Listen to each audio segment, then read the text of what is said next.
ஆண்டவரும் இரட்சகருமான இயேசு கிறிஸ்துவின்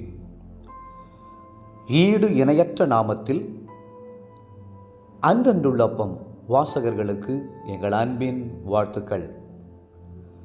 2024 ஆண்டு ஜூலை மாதம் 16 தேதி செவ்வாய்க்கிழமைக்குரிய தீன தியானம்.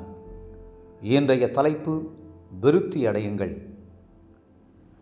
லூக்கா 2:52 சொல்லுகிறது, இயேசுவானவர் ஞானத்திலும் வளர்த்தியிலும் தேவ கிருபையிலும் மனுஷர் தயவிலும் அதிகமாய் விருத்தியடைந்தார்.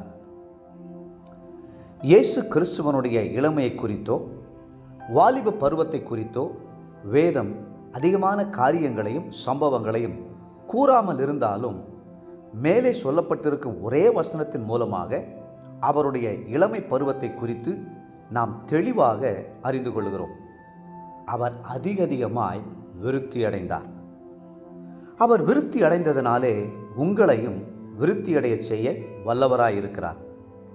நீங்கள் விருத்தி அடையுங்கள், வளர்ந்து பெருகுங்கள், நாளுக்கு நாள் முன்னேறிக்கொண்டே இருங்கள். விருத்தி அடைய செய்யும் தேவன் உங்களோடு கூட இருக்கிறார். அன்றாட வாழ்க்கையில் நாம் அநேக குடும்பங்களை சந்திக்கிறோம். சில குடும்பங்கள் மிக அதிகமாய் விருத்தி அடைகின்றன. சில குடும்பங்கள் நாளுக்கு நாள் தாழ்ந்து போய் விடுகின்றன.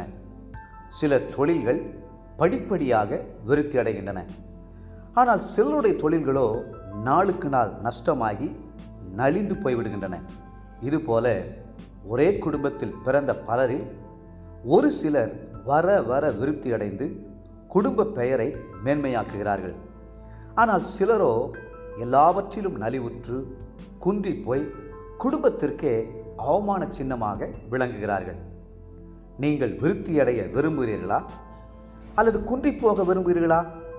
நாம் எல்லாருமே விருத்தியடைய வேண்டும் என்றுதான் விரும்புகிறோம்.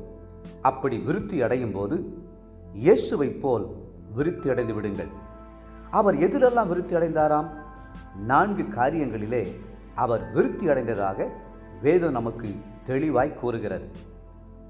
1 ஞானத்திலே, 2 வளர்த்தியிலே, 3 தேவ கிருபையிலே, 4 மனுஷ தயவிலே இயேசுவானவர் அதிகமாய் விருத்தி அடைந்தார். நாமும் கூட கிறிஸ்துவை போல விருத்தி அடைய வேண்டும். பூரணத்தை நோக்கி முன்னேறி செல்ல வேண்டும். கிறிஸ்துவனுடைய நிறைவான வளர்ச்சியின் அளவுக்கு தக்க பூரண புருஷராகும் வரைக்கும் அன்புடன் சத்தியத்தை கைக்கொண்டு தலையாய கிறிஸ்துவுக்குள் எல்லாவற்றிலேயும் நாம் வளருவளாய் இருக்கும்படியாக அப்படி செய்தார். எபேசியர் 4:11 மற்றும் 15 வசனங்கள். சில பழைய ஏற்பாட்டு பரிசுத்தவான்கள் உங்கள் கண்களுக்கு முன்பாக நிறுத்த விரும்புகிறேன். அவர்கள் விருத்தியடைந்த காரணம் என்ன என்பதை நீங்கள் தியானித்து பாருங்கள். ஆபிரகாமும் லோத்தும் ஒன்று போலத்தான் கானானை நோக்கி பிரயாணம் புறப்பட்டார்கள். இதில் ஆபிரகாம் விருத்தி அடைந்தார், லோத்துவோ வர வர நலிந்து போனார்.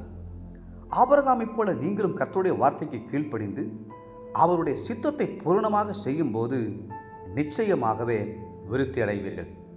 இஸ்மவேலையும் ஈசாக்கையும் பாருங்கள். ஈசாக்கு வர வர விருத்தி அடைந்தார், இஸ்மவேலோ நலிந்து போனார். ஈசாக்கைப் போல தியான புருஷராக இருந்து பெற்றோருக்கும் கர்த்தருக்கும் மன மகிழ்ச்சியை கொண்டு வருவீர்களானால் நீங்கள் வர வர விருத்தி அடைவீர்கள். ஏசாவையும் யாக்கோபையும் பாருங்கள். யாக்கோபு வர வர விருத்தி அடைந்தார், ஏசா நலிந்து போனார். தேவ பிள்ளைகளே, யாக்கோபைப் போல தேவனோடு போராடி அவருடைய ஆசீர்வாதங்களுக்காக ஊக்கமாய் மன்றாடுவீர்களேயானால் நீங்களும் வர வர விருத்தி அடைந்து கொண்டே இருப்பீர்கள். இன்றைய நினைவிற்கு உபாகமம் 1:11, நீங்கள் இப்பொழுது இருக்கிறதை பார்க்கிலும் 1000 மடங்கு அதிகமாகும்படி உங்கள் பிதாக்களின் தேவனாகிய கர்த்தர் உங்களுக்கு சொல்லியபடியே உங்களை ஆசீர்வதிப்பாராக. இன்றைய வேத வாசிப்பு காலை சங்கீதம் 16 மற்றும் 17 சங்கீதங்கள், மாலை அப்போஸ்தலருடைய நடபடிகள் 20 அதிகாரம் 1 வசனம் முடியே. அன்புக்குரிய அன்றன்றுள்ளப்பம் வாசகர்களே, மீண்டும் உங்களை வாழ்த்துகிறோம். நீங்கள் இயேசுவைப் போல விருத்தி அடையுங்கள்.